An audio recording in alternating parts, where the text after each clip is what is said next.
Hello, everybody, and welcome to episode 3 of the Galactic Lounge Live. What I mean to do and what actually happens are two very different things I've come to learn. But the idea of this show is so that you, who are the audience watching us, at a certain point in the program can call in over your computer with any questions that you might have for us.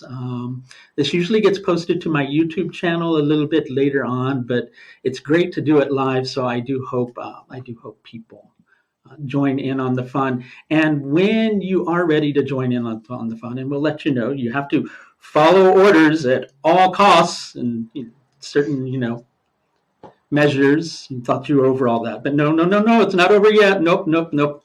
You have to follow measures here too, and we'll let you know when it's okay for you to call in. So I want to welcome on to the Galactic Lounge Live today, Alastair Ballentyne. And Alastair is from Higher Transmissions.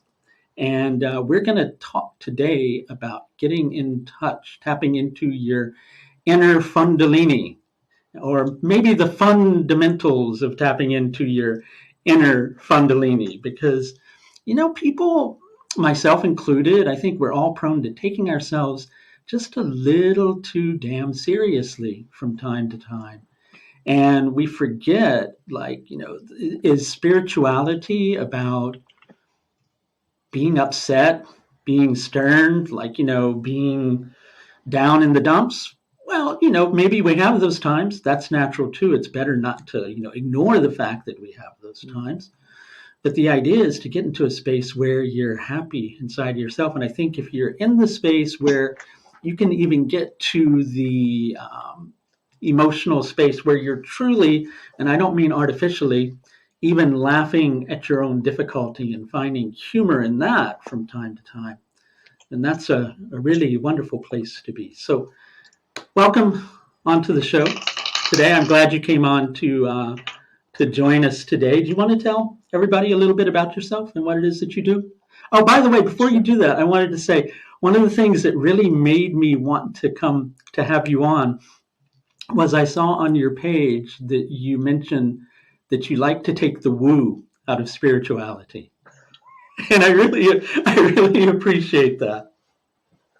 Well, that's a good starting point. First of all, thank you for having me on today. It's a It's a pleasure to pleasure. be here.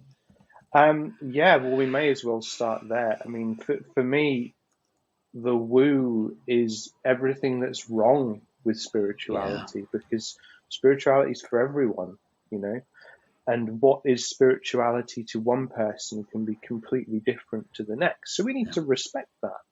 And there's become a very bizarre, dogmatic culture in spirituality that I find turns more people off than it turns people on. So for me, it was about a sense of always having really not fitted in anywhere in the Mm. spiritual community. I would kind of drift through different groups and places and this, that, and the other. But I found inevitably I would come up against the wall because groups would be structured in a sort of hierarchy. There would be a guru culture going on. Let's go away from religion by doing everything the same as religion, but just in a different name. I Right. could never really get into that. Right. So for me, I felt that there had to be some kind of alternative where we can discuss ideas, we can share, we can let loose, we can be really so serious about our practice that we can have fun and laugh and joke and just, get rid of that density, embrace that more lightness to everything. And I think to me, that's what it's all about. That's the lifeblood of this work. Yeah. Yeah, definitely. And I think that that's something that gets lost. You reminded me, a couple of different things that came to mind, like when you were talking about that. I've found quite often people get into the space where they miss the forest for the trees, really. Yeah. Like they forget why they're doing certain things. And I think that, I know some people don't understand the term dharma. Um, Dharma, for those people who don't understand it, is, quite simply put, but it's a little bit more than this, the path of righteousness for any individual. But for some people, Dharma stays constant your entire life, and for some people, it's ever evolving and it's ever changing. And I'm of the mindset that if you let Dharma become to the point that it becomes dogma, then it's high time that somebody else's karma comes along and runs over your dogma, so that you're able to seriously, though, no, I mean it, because it needs to happen, because life is not that rigid. Life is ever evolving. The universe is alive. It's conscious. It's breathing in every single moment. And if you're dead in the middle of it, then you're not growing. Yeah, it's so problematic, isn't it? It's for me, I see a lot of this stuff as having a consensual, intimate relationship with the universe of Yeah. give and take, ebb and flow. And a lot of the time when we can get so wrapped up in these ideas, we're saying that we're enlightened, we're saying that we have this kind of spiritual sensibilities, but really it's no more than just a different jacket for your ego. And I think Oh, yeah. in the West, we have this real problem. We have this real problem where everything has to be a binary or polarity story, or there has to be some sort of struggle, Yeah. or there has to be some kind of, if you come through this portal that I'm holding open, you will achieve salvation, Mm. which to me is the antithesis of all of this stuff. Yeah, and you touched on something really wonderful. I love the way you put an intimate relationship with the universe. I often find I shock people with what I'm going to say next, because I like yell at God all the fucking time. I did just say fucking, so, but I do that because I yell, because in my mind, it's like I know that really I'm just yelling at myself, and in terms of connecting with God, within everything. And if anybody is going to be able to handle my anger, it's going to be God. And sometimes you have to get that anger out of the way to get into the more enjoyable part Yeah. of your relationship.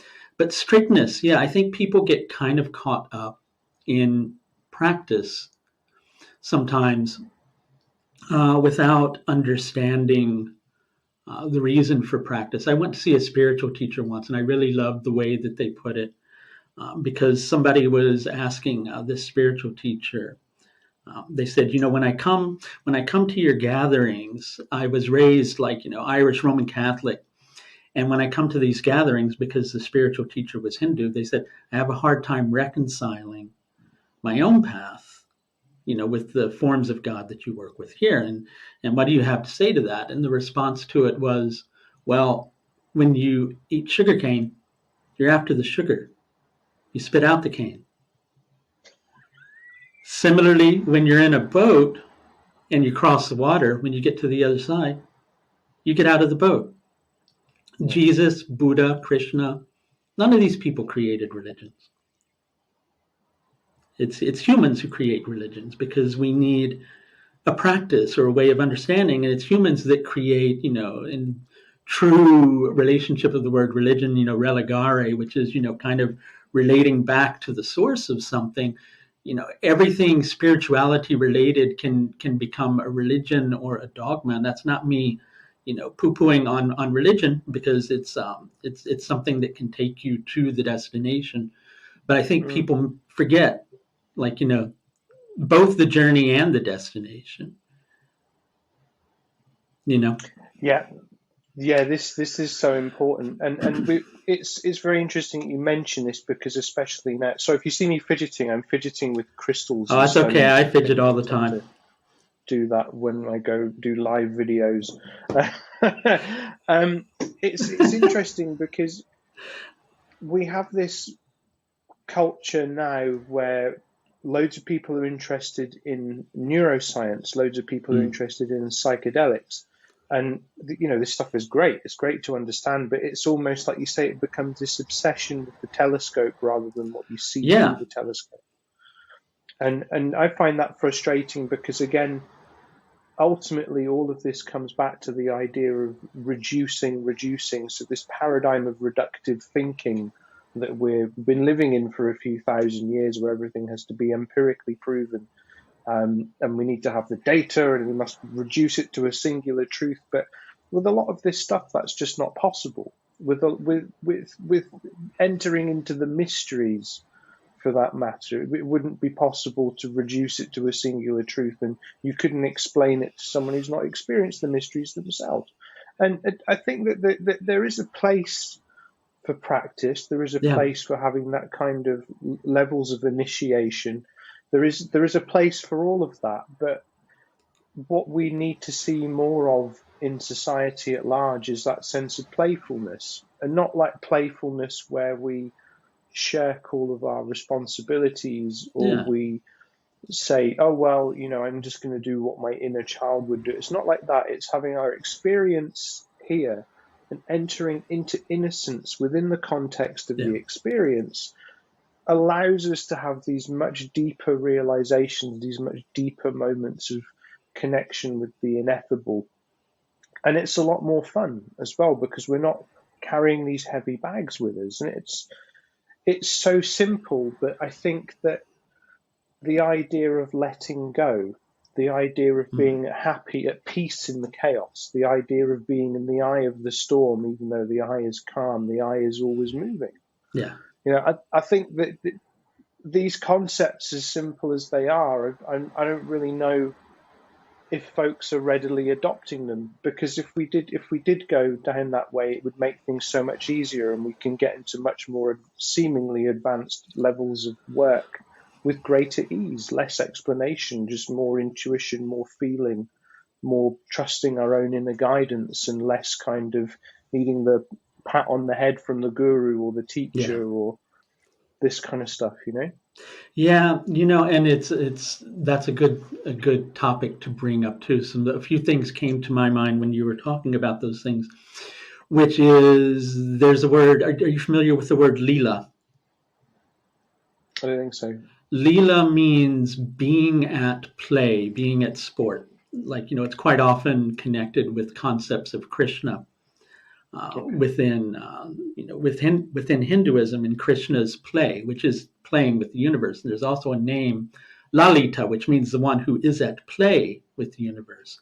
And our entire consciousness, really, we're just engaged in a play, really, and it can be really complex for us.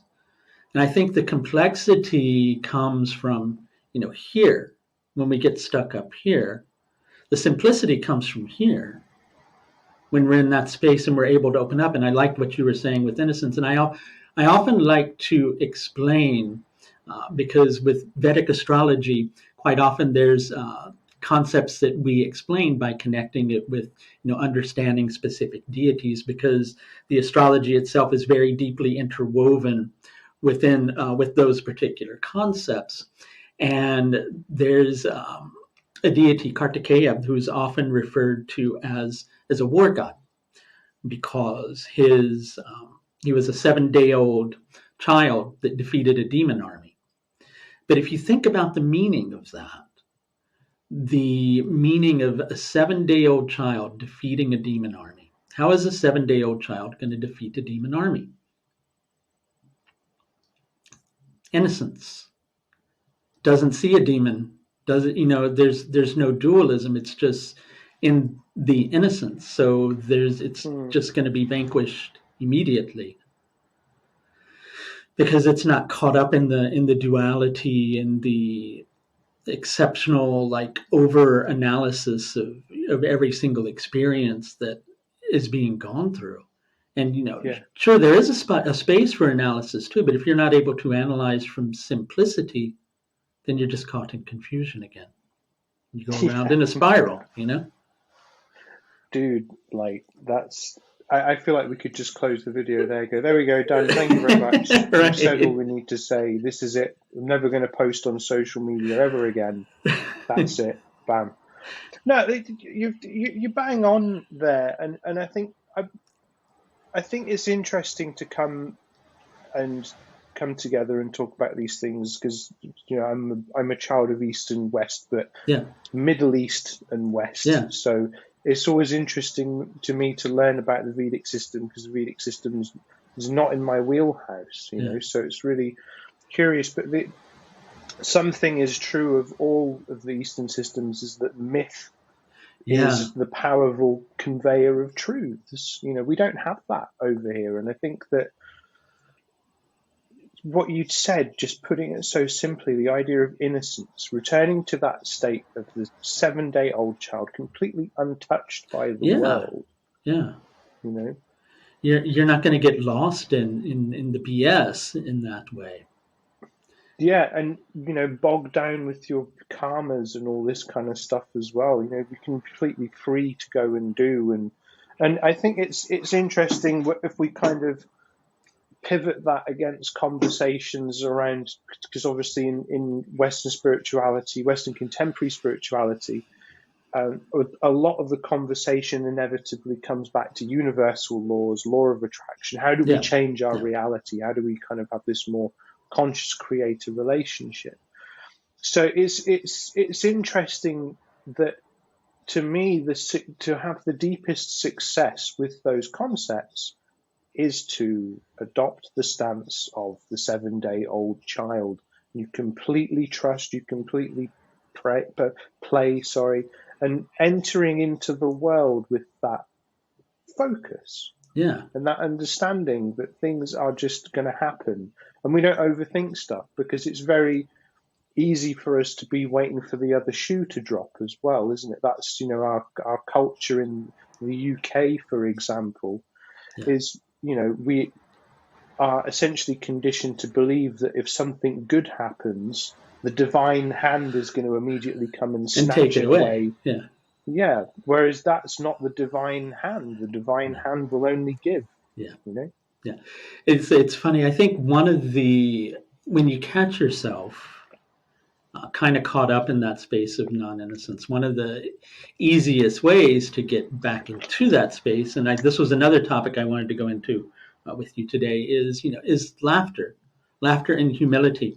And I was thinking earlier about an experience that I had when I used to live in the States, which is where I grew up. And I was driving in New York City along a highway, and I was chanting Om Namah Shivaya, Om Namah Shivaya. And this guy pulls in front of me, and I'm going, Om Namah Shivaya, you asshole! Right?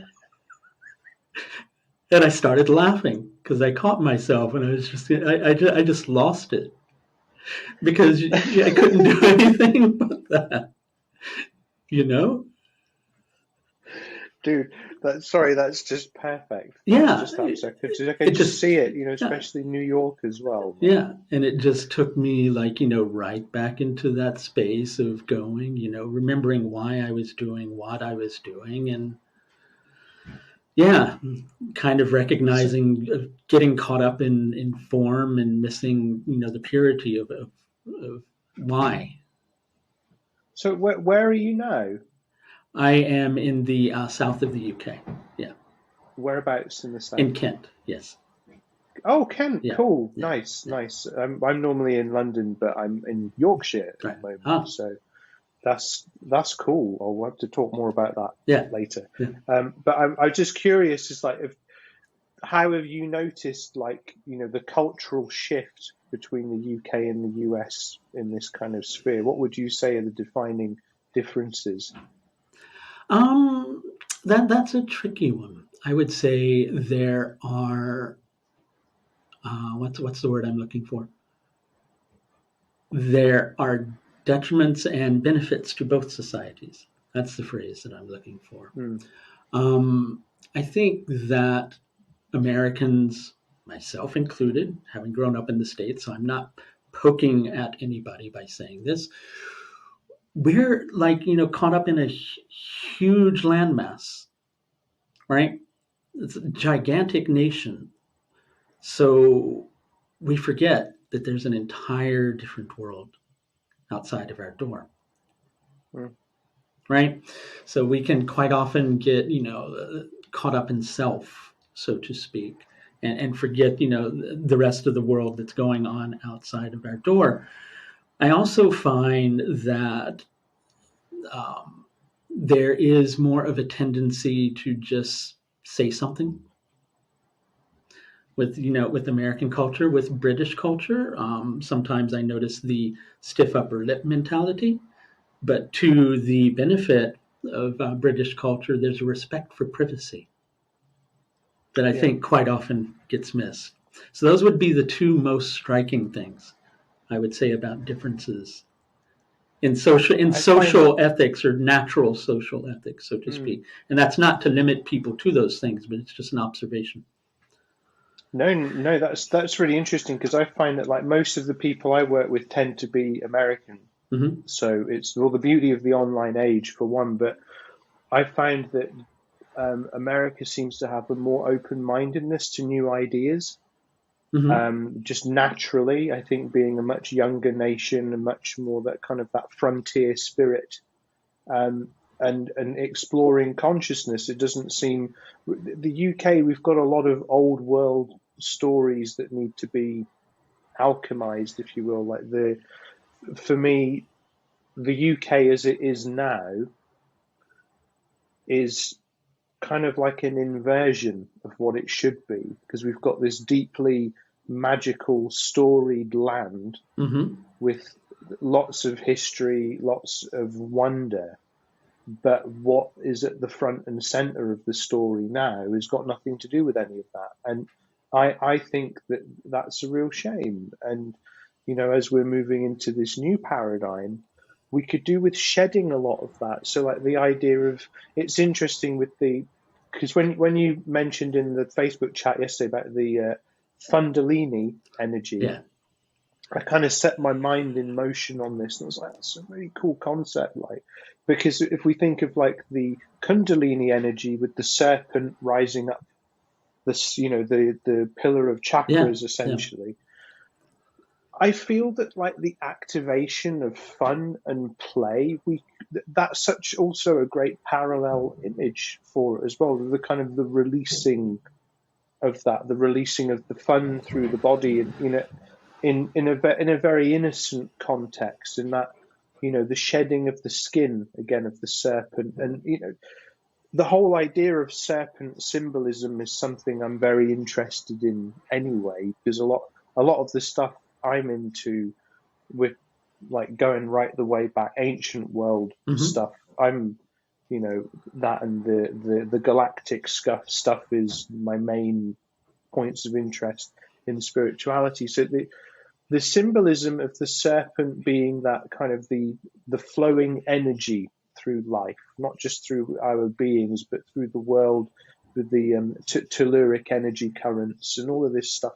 And the idea that fun and joy could run through the world in the same way. I find that a very exciting concept. And I find that, if we look at the symbolism in the ancient world with, where those they would have the serpent depicted on their third eye, Yeah. essentially, as indicated as understanding how to work with this energy. And that symbolism is everywhere. And I find it interesting if we could kind of co-opt that a little bit for the highest good and think about, well, what is it that we would need to do to unlock that state of fun? Because something that sorry, I've just caught on a thought thread here. Yeah. Go for it. No. No. Please continue. Something that I find really interesting, again, to kind of look back at the law of attraction discussions in contemporary Western spirituality. Mm-hmm. A lot of that stuff comes down to the service of self, which is not so great. But then Mm-hmm. when we're doing things in the service of others, that's when the rubber really hits the road and stuff Yeah. happens. Everything that we would maybe want for ourselves comes as a byproduct of doing something for the collective. So if the people of the serpent in times past had to go through a series of initiations and protocols and processes where they were initiated to be responsible to work with this energy, how is it, my question to you, how is it that we could do the same kind of things for ourselves, that process of emancipation and transformation and alchemization of us being atoms in the machine, the matrix, if we will, to releasing that Fun-dalini energy within so we become free and essentially born again to explore. Well, in my opinion of that, I think it came to me with a recognition of I always found myself getting really bothered by people who would say, one of these days I'm going to become enlightened. One of these days I'm going to become enlightened. And I was going, why does that bother me? And the reason it bothered me, I think, is because we already are enlightened. Yeah. We're just not aware of it. So I think for me, simplicity has to be the answer. And I think the social construct that we have set up at the moment is very, even though it's seemingly like we can, connect to somebody across the globe in another country, anything like that, there's also a degree of isolationism Yeah. in it. It used to be, I grew up in when I was a child, we used to still do things like go ask your neighbor for sugar or something like that, and you connect with your neighbors and connect with people that are around you. And I think all sorts of things like credit, uh, increased work weeks, all those things have gone a long way towards creating a separation in culture. I think we need to get back into the space of breaking down those barriers, and however they can be broken down. I think it has to be broken down inside of oneself first. And you know, if you can't laugh at yourself, then what can you laugh at? And exactly. And I remember when I came to learn the word that humility came from, like what it really meant. It comes from the word. It doesn't come from hummus, not like the type that you that you know dip bread in or anything like that. It's humus, which is being close to the earth. Being close to the earth is the meaning of that. And being it just means being not being too high. Both high and low are games of the ego, really, so to speak, right? Yeah. We boost ourselves up, we diminish ourselves, when in reality it's a recognition of self that is neither more than what it thinks it is, nor is it less than what it thinks it is. It's about recognizing yourself. And when you get into that seriousness, like we were discussing at the beginning, in regards to yourself, then it's high time to laugh at yourself so you can get out of that space of humility. And I think that's how that door begins to open, so to speak, is recognizing that spirituality, even though we need to be on a certain level serious about our own growth and our own evolution, if you get so stuck into the space of taking yourself too seriously, then you're gonna miss the point, so to speak. You're just going to continue to get caught up in it. I think people make the spiritual path harder than it needs to be, Yes. like much harder than it needs to be. Yes. When ultimately the whole thing of becoming realized, whatever it is that you want to call it, it's a process of just recognizing that eventually I get there, eventually. And so just be aware along the way. The wisdom's there for you in every single moment. It's just your eyes are closed most of the time to being able to see it. Yeah. I find that a very interesting point of view. Actually, that is very interesting because it's again is very similar to my feeling on this matter as well. Everything that we have is already around us that we need, Yeah. and Exactly. and it's whether we choose to see that or not. And there's one of the joys of being engaged in the work is exploring the different communities and weird and wild, wonderful Yeah. conversations that are out there, so we can Yeah. try and infer some middle ground. The conversation I find quite interesting is the one around shifting from a 3-dimensional to a 5-dimensional consciousness. And there's lots of different ideas about that, but the idea that always resonated most with me was the idea that it's just like suddenly we can see more. It's not like we go to another planet or we go to another. We suddenly just the texture and the depth and everything increases. And I always felt that if we allow ourselves the ability to zoom out of ourselves, we can zoom out of our lives, because, like you say, the idea of struggle and suffering, it doesn't have to be that way. You know, I'm quite a fan of Gurdjieff and J.G. Yeah. Bennett and the Fourth Way stuff. And one of the quotes, I think it was from J.G. Bennett himself, said it's impossible to reach the aim without suffering. And the idea of suffering, I think, again, has been misunderstood, because we spend so much time in our lives with unnecessary suffering that we don't have time for the necessary suffering. But then we could argue again, well, life could be suffering or bliss. Yeah. So where is it that we kind of have to draw the line? Where is it that we can kind of stop looking for something outside of us? Where we don't need to buy the next course, we don't need to go on the next program. We can just learn how to stop our vibrational texture being influenced by seemingly external factors, when the external is just the internal. It could be such a fundamentally powerful shift. But do we live in that culture where self-accountability and self-responsibility is encouraged? No, because then that goes against everything society's been funded on, which again is salvation through process. Right. Here you go. Here's the key card to my karmic safe house. You can look after that. You can tell me what I need to work on. You can tell me how I'm a bad person and all this other stuff. Whereas we could just kind of go, do you know what? Just pull the ripcord, unplug. This is the landscape that I'm working in. Cool. Okay. Where do we go from there? Be much easier, wouldn't it? You know? Yeah, you struck a chord there with me when you said that, because one of the things that I find myself doing with clients quite often is reminding them that I'm not there to tell them what to do or the steps that they need to take to get to the destination. I'm there to, to just simply say, here's what we're dealing with.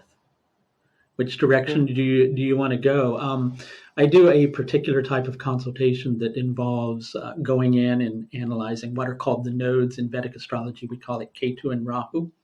And within that, you can get a glimpse at what the person's here, to work on, at least one layer of it, because there's multiple layers of it that go on within the horoscope. In Vedic astrology, we have different divisional charts, which lets you see a little more of those layers, but you can still never get the full picture. You just get, a glimpse or an understanding of it. And I do that work with people a lot. And something that I came to recognize through doing that is that it's more about decisions and making decisions, and whether you're able to live by your decisions. Can you make decisions from the heart? How do you feel about your decisions? Do you have a lot of guilt with your decisions? Are you caught up in what you felt that you did wrong? The moment you get to that space where you go, right, I release myself from that guilt. Because, like, let's say, for instance, if we were, looking at somebody's, if we were able to understand a person's previous lifetimes, and you could see that they had been in a position where perhaps they had to steal food in order to feed their child. And maybe they get put in a similar position now, and they had felt bad about it previously, and they are forced to look at it again in their decisions and recognize, well, I just did what I had to do. But each individual's path is so very unique, and to think that there's a one size fits all approach to, life in general, I think is also missing the bigger picture. And so the only way you can really get into that space of understanding your own blueprint, so to speak, is by being willing to really take a look at yourself.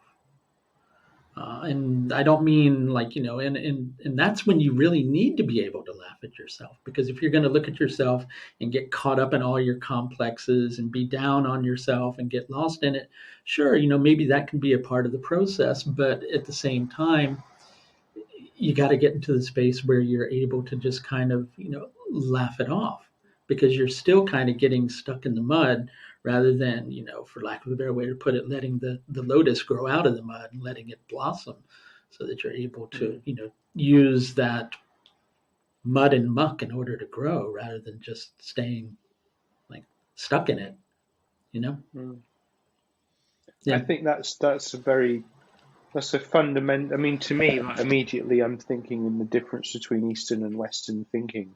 Mm. In the West, we've been encouraged to believe that humans' existence is inherently wrong. Yeah.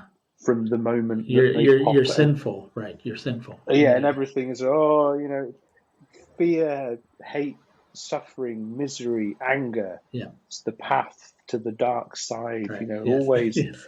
But then in the East, there's this more kind of alchemical view of things, and the idea that we're not separate from God and everything is all around us, and all of these other bits and pieces that to me always made much more sense because it felt positive and productive.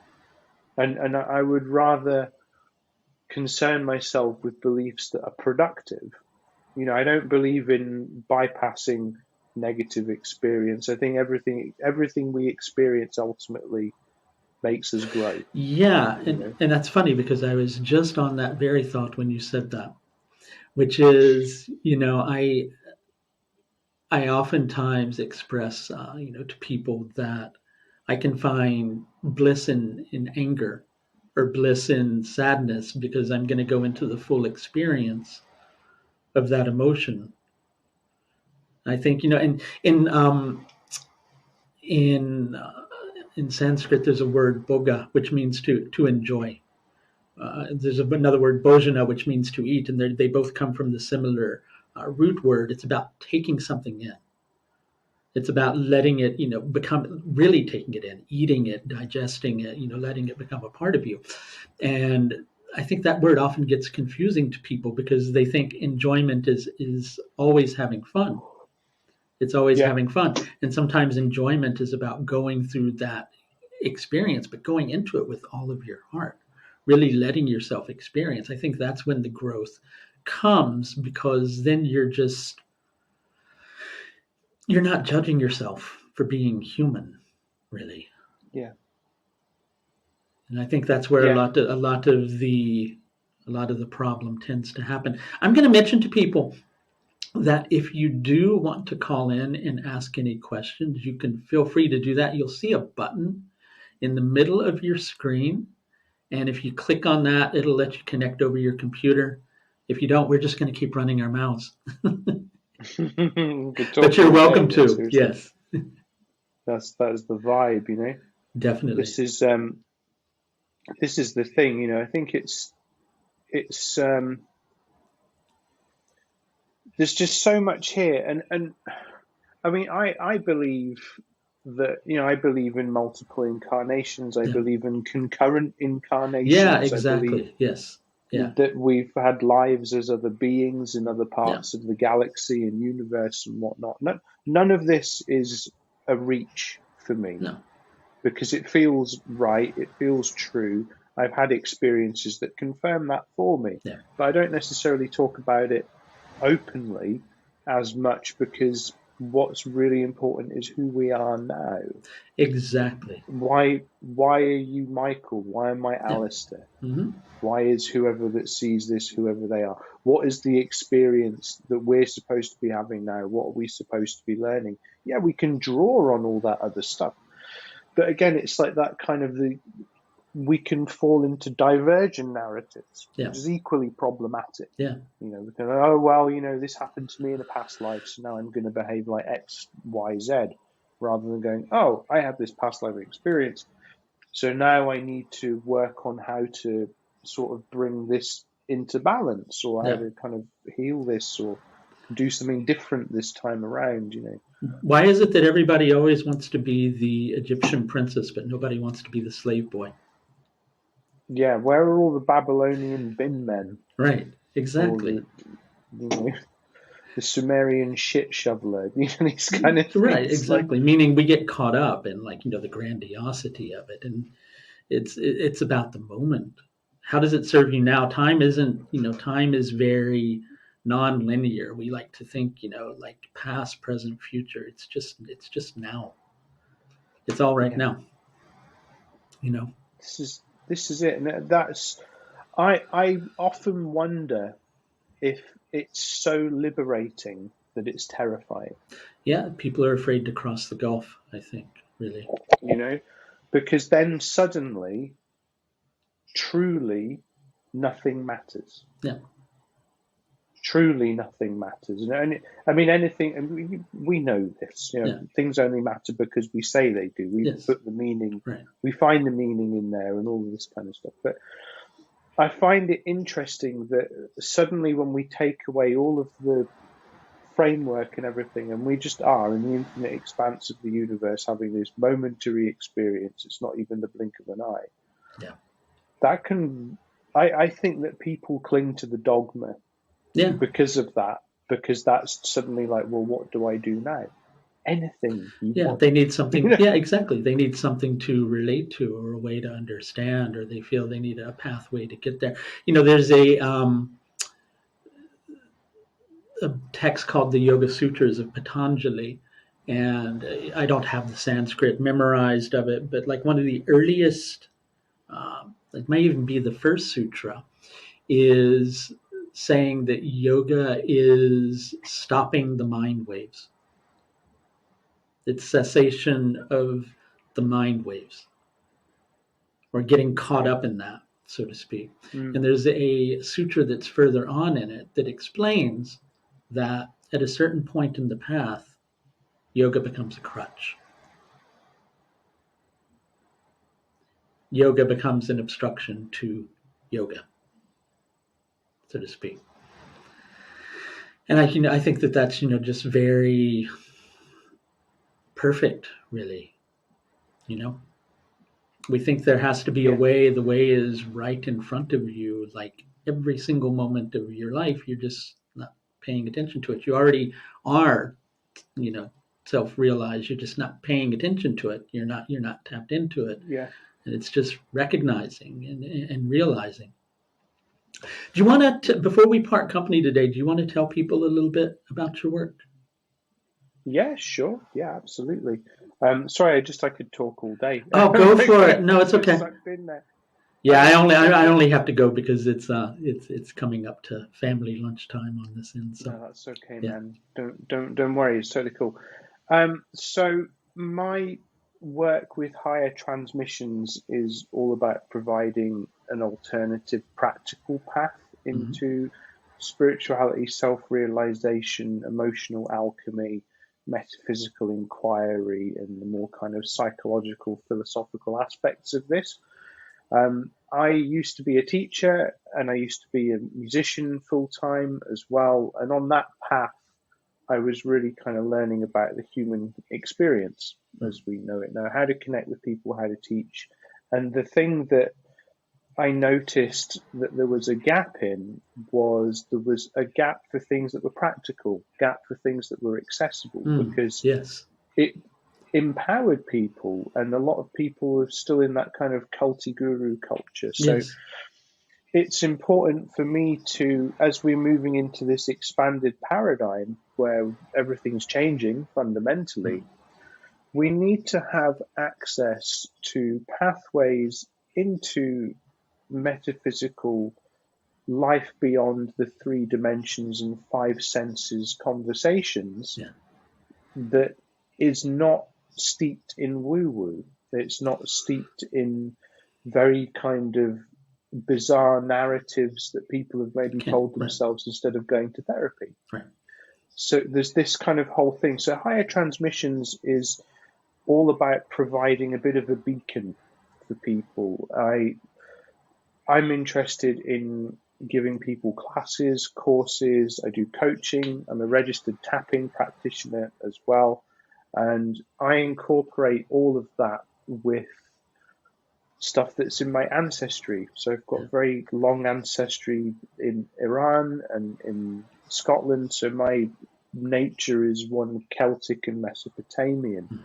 So this stuff runs in my blood, and I feel that it is my responsibility, one of many people doing this work, to help steer us back to some kind of place of truth.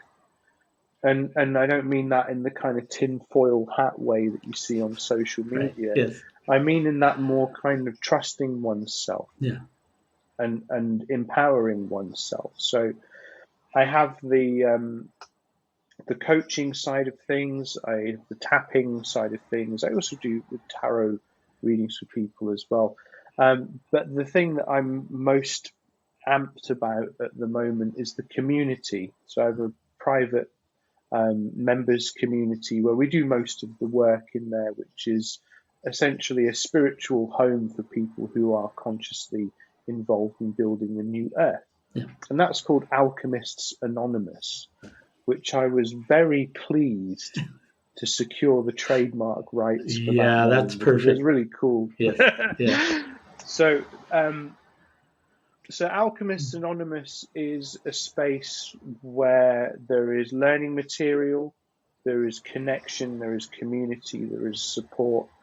And my vision for this is something that exists in both the digital and analog spaces, both in the physical and the non-physical. And it's interesting for me because there are many communities out there, many paid communities, but I don't think anyone is doing anything like what Alchemist Anonymous is pointed towards. And of course, I would say that I'm the biggest cheerleader, I'm the ambassador for that. But for me, it's all about bridging East and West, making things practical, logical, accessible, empowering others, helping foster a better middle ground, because we're not supposed to all agree with each other. We're not supposed to all think the same thing. Harmony in the world is not uniformity. It's not homogenization. I'm a mixed race person, so unity is important to me. But what I see unity as is not we all need to tiptoe around each other. No, not at all. It's that we need to understand what our vibrational properties and qualities are. And in that, we start to arrange ourselves in a vibrational harmony that is sympathetic and synergetic to each other. So that's what Alchemists Anonymous and Higher Transmissions is all about. That's the aim, and it's helping people get there on their own terms. Perfect. Basically. Perfect. And I'll put a link to your work in the video for people who are watching it. I wanted to say thank you so much for coming on today. Would love to have you come on again sometime in the future. Let's do it again. Yeah, it's fun. Anytime you let me know. It's been a pleasure. Thank you for having me. Thanks for watching, everybody. Bye now.